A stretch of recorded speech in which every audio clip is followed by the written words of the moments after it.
Do you feel like overall the focus has kind of shifted back to guidance and numbers? Because for a year, by the way, obvious and rightful reasons, we've been focused on this global pandemic. Yes, in fact, in the United States, we're almost feeling like we're having an entirely different experience than the rest of the globe. If you look right now, a lot of these numbers have a very easy comp. We are comparing to really when the economy shut down last year. And so the numbers are spectacular. They were expected to be spectacular, and they're coming in largely within expectations. And the market has had a really dramatic shift. We observed for about 3 months, we saw the markets getting very negative, basically preferring anything with low volatility. We saw this really, really big rise in value stocks, GARP, really growth at a reasonable price, was really outperforming the rest of the market. But the market has actually shifted back to a risk on position. So we think that's kind of an interesting shift right now.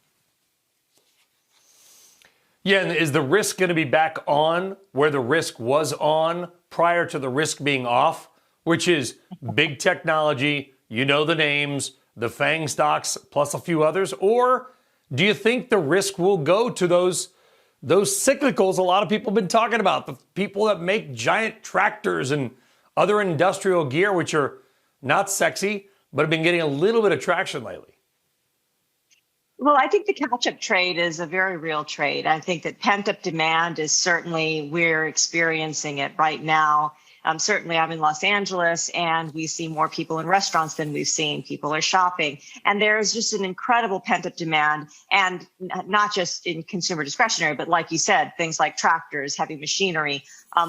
All of these things are experiencing very, very strong catch-up trades. But if you look at the last 3 months, the market really preferred growth, but at a reasonable price. And that's where, you still had to have growth, but it couldn't just be value for value's sake.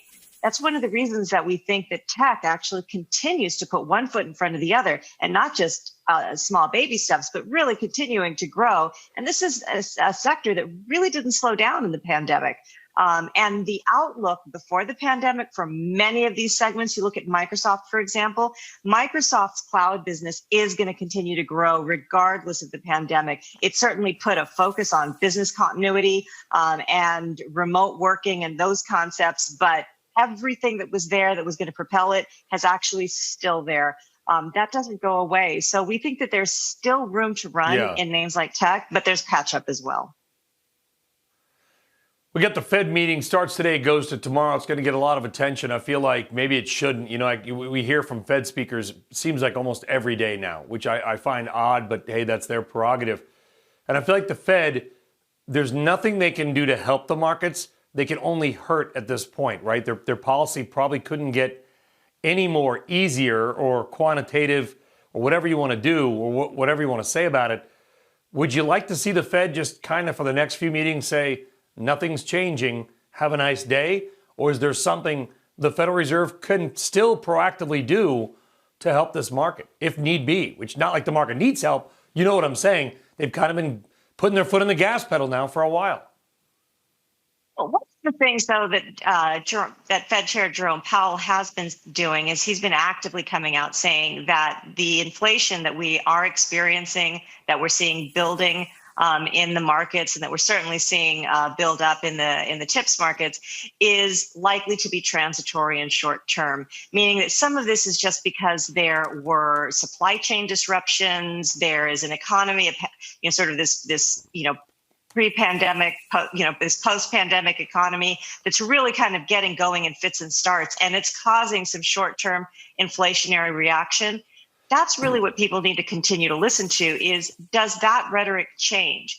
Because that's what causes the Fed to move, but they have such a momentum bias in their framework now, it will take them 12 months to move. So you're right, it's going to be 12 months of everything still the way it was before, unless they say otherwise. Shepard Smith here. Thanks for watching CNBC on YouTube.